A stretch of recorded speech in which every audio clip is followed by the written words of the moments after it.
Welcome friend, तो स्वागत है आपका एक और नई वीडियो में। इस वीडियो में हम बात करेंगे इलास्टिसिटी ऑफ डिमांड के बारे में। आपको याद होगा कल हमने डिमांड के बारे में पढ़ा था। डिमांड में हमने लॉ ऑफ डिमांड पढ़ा था। तो लॉ ऑफ डिमांड में क्या बताता था कि हमारी जो प्राइस और डिमांड है उसमें रिवर्स रिलेशनशिप है, जिसके साथ हमारा जो प्राइस था अगर वो बढ़ता है, अगर प्राइस इंक्रीज होता है तो हमारी जो डिमांड थी उसके रिवर्स वो डिक्रीज होती थी। तो लॉ ऑफ डिमांड तो मैंने ये तो बता दिया कि प्राइस बढ़ने की कीमतें जब बढ़ती हैं किसी भी वस्तु की तो हमारी जो डिमांड है वो मांग कम हो जाती है। लेकिन उसने ये नहीं बताया कि कितने प्रतिशत या कितनी, अगर उसका प्राइस वस्तु का बढ़ता है तो कितनी डिमांड हमारी जो वो डिक्रीज होती है। तो हमारी यही शो करता है कि कितनी हमारी जो प्राइस में चेंज आने पर कितना हमारी डिमांड में चेंज आता है। तो ये हमें इलास्टिसिटी ऑफ डिमांड बताता है। तो आज की इस वीडियो में हम पढ़ेंगे आज प्राइस इलास्टिसिटी ऑफ डिमांड।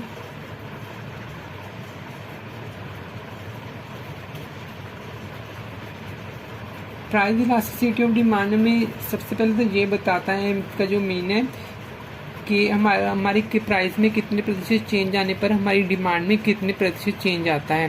तो जो हमें इलास्टिसिटी ऑफ डिमांड बताता है, तो इसका जो फॉर्मूला होता है वो होता है price elasticity of demand. E P लिखते हैं हम, इसको बोलते हैं प्राइस इलास्टिसिटी ऑफ डिमांड। तो जहाँ पे हमारा जो फॉर्मूला होता है प्राइस इलास्टिसिटी ऑफ डिमांड, तो जहाँ पे हम लेंगे percentage change in demand over percentage change in price. तो ये हमारा फॉर्मूला है। अब इसको सॉल्व आउट करने के लिए हमारे पास जो मेन फॉर्मूला आता है वो हमारा आता है यहाँ पे प्राइस इलास्टिसिटी ऑफ डिमांड का change in price over change in elasticity of price. Elasticity of demand में हमारा आएगा change in quantity over quantity. Quantity हमारी डिमांड ही होती है, over change in price over price is equal to change in quantity over quantity multiply by p over change in price. तो हमारे इसमें हमारा रिवर्स रिलेशनशिप होता है, तो इसके आगे हमारे यहाँ पे माइनस लगाएंगे तो यहाँ पे माइनस आ जाएगा, और is equal to change in quantity over change in price multiply by price over quantity. तो ये हमारा फॉर्मूला होता है price elasticity of demand find out करने का। तो अब हम देखते हैं types of price elasticity of demand. अब हम पढ़ते हैं हमारी types of price elasticity of demand. तो सबसे पहले जो हमारी जो टाइप आती है वो हम आती है इकाई लॉ, जिसे हम बोलते हैं यूनिटी इलास्टिक। यूनिटी इलास्टिक क्या होती है? जब हमारा जो किसी वस्तु के प्राइस में जो चेंज आता है और जो हमारी डिमांड में चेंज आता है वो दोनों बराबर हो तो हम उसे यूनिटी इलास्टिक बोलते हैं। फॉर एग्जांपल जैसे हम जहाँ पे बोले change in price is equal to 20% और चेंज इन क्वांटिटी या डिमांड हमारा 20%। तो अब हम इसे सॉल्व आउट करेंगे तो हमारे जो प्राइस इलास्टिसिटी ऑफ डिमांड का फॉर्मूला है change in quantity over change in price. तो अगर इसे देखेंगे 20% ओवर 20%, तो जो इसको काट के हमारा 1 आ जाएगा। इसका मतलब कि जितना ही प्राइस में चेंज हुआ है उतना डिमांड में चेंज हुआ है। तो ये हमारा यूनिटी इलास्टिक। अगर देखते हैं, अगर इसको कर्व में शो करें तो जी इसको हम ऐसे डिनोट करेंगे, और ये हमारा चेंज इन प्राइस और ये हमारा चेंज इन क्वांटिटी। तो अब हम यहाँ पे देखते हैं कि हमारा जो चेंज इन प्राइस है हमारा और चेंज इन जो क्वांटिटी ये दोनों सेम है। प्राइस में इतना चेंज आने पर हमारी क्वांटिटी में इतना चेंज आया तो ये बिल्कुल इक्वल टू है, तो ये हमारा यूनिटी इलास्टिक कहलाएगा। अब हम सेकंड हमारा देखते हैं। अब हमारा सेकंड आता है इलास्टिसिटी ग्रेटर देन यूनिटी।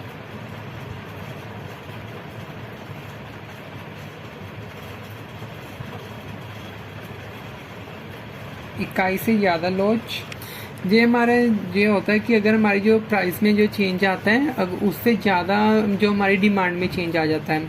तो अब हम इसको अगर फॉर एग्जांपल हम देखें चेंज इन प्राइस जो है हमारा वो है हमारा 20% और चेंज इन डिमांड जो है हमारा 40%। अगर हम इसको सॉल्व आउट करेंगे तो हमारा जो आ जाएगा 40 ओवर 20%। तो ये इसको काट के हमारा आ जाएगा यहाँ पे 2 तो इसका मतलब ये ग्रेटर देन यूनिटी है। अगर इसको हम फिगर में शो करेंगे तो इसको हम डिनोट ऐसे,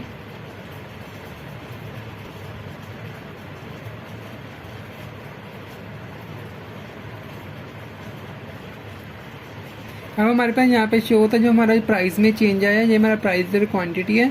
तो चेंज इन प्राइस तो हमारा कम है और चेंज इन जो डिमांड है ये हमारा ज़्यादा है, तो हमारा ये ग्रेटर देन यूनिटी हो जाएगा। अब हम हमारी जो थर्ड टाइप है ये हम देखते हैं, इलास्टिसिटी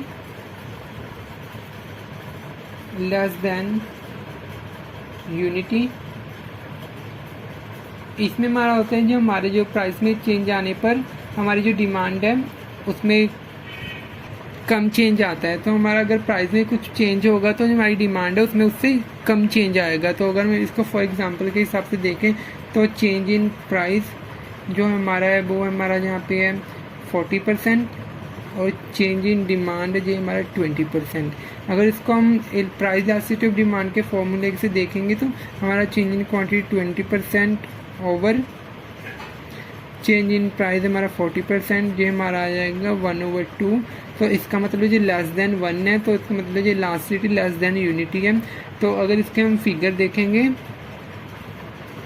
तो यहाँ पे हमारा आ जाएगा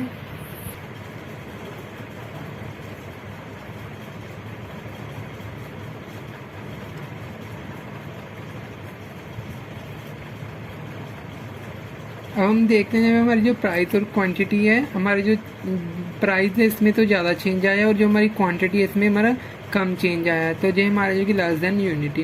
अब हम देखते हैं हमारी फोर्थ टाइप। अब हमारी फोर्थ टाइप है जो जीरो इलास्टिसिटी, जैसे हम बोलते हैं इन इलास्टिक।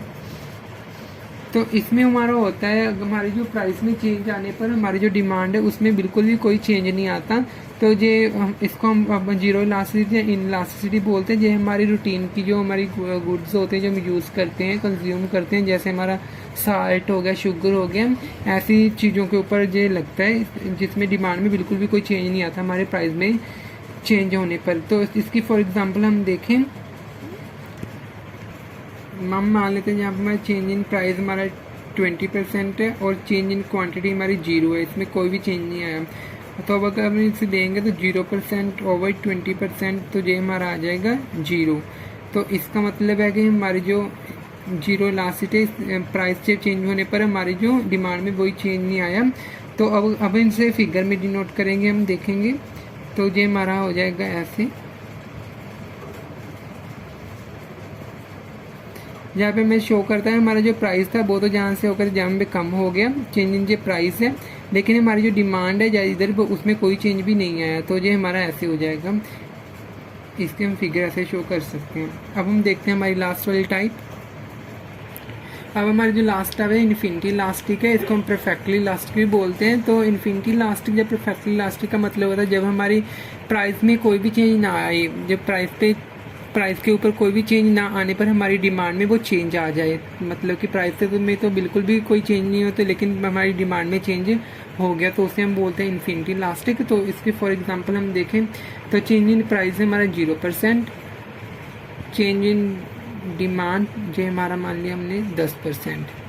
तो अगर हम देखेंगे तो प्राइस इलास्टिसिटी ऑफ डिमांड के हिसाब से 10% ओवर 0, तो ये हमारा आ जाएगा इन्फिनिटी।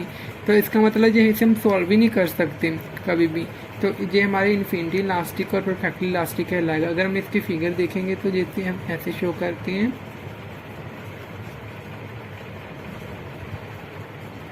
यहाँ पे हमारे इधर प्राइस इधर क्वांटिटी है, हमारा जो प्राइस है ये तो बिल्कुल भी कोई चेंज नहीं हुआ, लेकिन हमारी जो डिमांड थी वो यहाँ से यहाँ तक चेंज हो गई, तो इसे हम बोलते हैं चेंज इन डिमांड।